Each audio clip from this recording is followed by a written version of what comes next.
Hi guys, Happy New Year. I know you guys haven't heard from me in a little bit because it was the holidays and New Year's and all kinds of stuff happening. I worked through all of it. We actually didn't have a slow moment at all, so which is great. We were able to go straight into New Year's and continue to kick butt, as I say. So 2020 is here, and I wanted to real quick get up here and do the whole More You Know videos. I'll do a quick recap on as we continue to go right into 2020 without skipping a beat.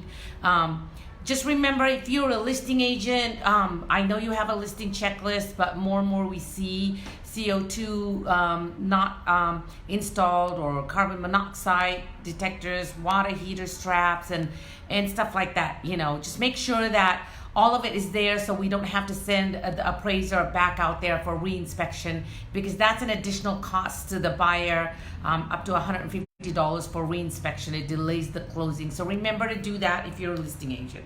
If you're a buyer's agent, get your buyers pre-approved ahead of time.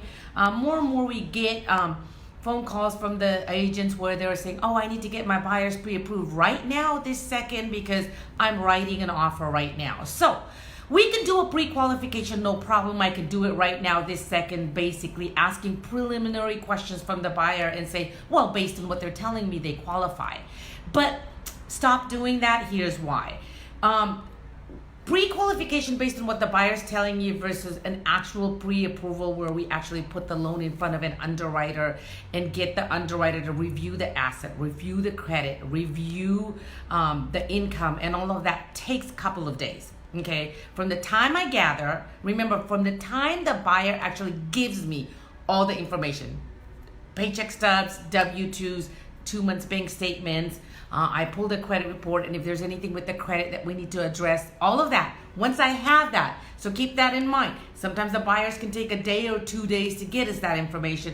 Then I put it into underwriting. Right now we're running 24 hours only because we're caught up, right? So sometimes it could take up to 3 days.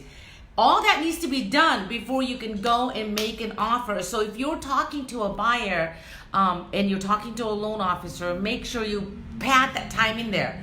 Now, can you take a pre-qualification letter and go and start negotiating? Yes, you can. Forever, that's been done, right? And so we can issue a pre-qualification letter based on what the borrower is telling me, based on that credit report that I pulled. Yes, they qualify. You can start negotiating. But the actual loan approval, underwritten loan approval, takes a little bit longer. And the underwriter can come back and say, hey, you know, this doesn't match, or this doesn't fit the guidelines, or whatever it might be, and then we have to go back and work that. But remember, if we do that and have the loan approved in front of an underwriter and the underwriter signs off, I actually wrote another pre-approval letter for an agent yesterday. I was able to say, this loan has been underwritten by an underwriter, income signed off, asset is signed off, credit is signed off, which then puts your buyer up top when you're going out there and negotiating. So the difference between pre-qualification and pre-approval, remember that, and also remember that that could take a little bit longer. So have that in your head when you're making the negotiating or counter offering back and forth. So I just wanted to put that out there just so everybody knows. So welcome back to work for some of you guys. I've been working through all of it. So I'm really, really excited about 2020. Everybody that I talk to, all the agents that I talk to, they're really excited because they're all feeling it. They're feeling the vibe, the energy. 2020 is going to be really good. Make sure you have your tribe. Make sure you have your team picked out. More and more I see people posting, I need a lender. Is anybody here? Can they do this program? Can they? Great that you're asking those questions, but make sure you have a team, a solid team on your side. You have an escrow officer, you have a title rep, all the inspection guys, and your lender. Money makes everything, the ends meet, right? So you can have 100 listings out there, you can have 100 buyers out there.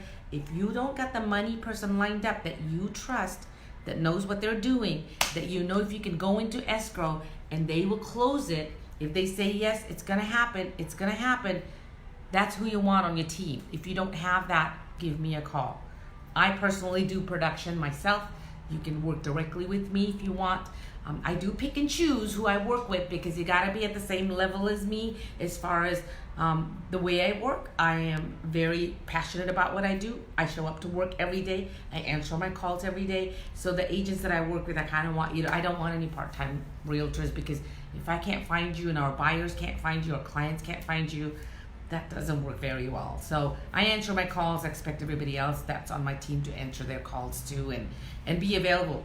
When do we need to work? We have to work when the buyers and sellers are not working, which is evenings and weekends, right? And of course, we as lenders, we come into work during business hours. Why? Because that's when escrow is open, that's when titles are, county recorder's office, that's where processing and underwriting. So do we do a 8-hour work week, a work day? No, we work 14, 15, and we're available, we're tied to our cell phone. But that's the kind of people that you want on your team, because we have to be available when our underwriters, processors, escrows need us. We also have to be available when our clients need us. And so my client is my realtors, and my clients are our buyers and sellers. Therefore, we work hard, but I love it. It's when you love it, it's not work. So anyway, welcome back. Those are some quick updates. You guys know the loan limits have changed, which is good news. That means more people can qualify. We are doing a lot more bank statement programs. Oh my gosh, I'm closing a lot of deals on the bank statement program, which is great, because then you're not leaving a commission on the table, right? We're able to get more people in homes. And don't worry about the bubble popping. There is no bubble. There is no recession. They're expecting the home values to go up this year. So all is good. Let's go out and make some money. And happy Monday. I know some of you guys are not working, but we're working. So have a great week. Caravan's back on this Wednesday. So I'll see you guys out there, the local people out there. Go out and be great humans. As always, never miss. Somebody's calling through right now, so I better go take that call. I'll talk to you guys later. Bye-bye.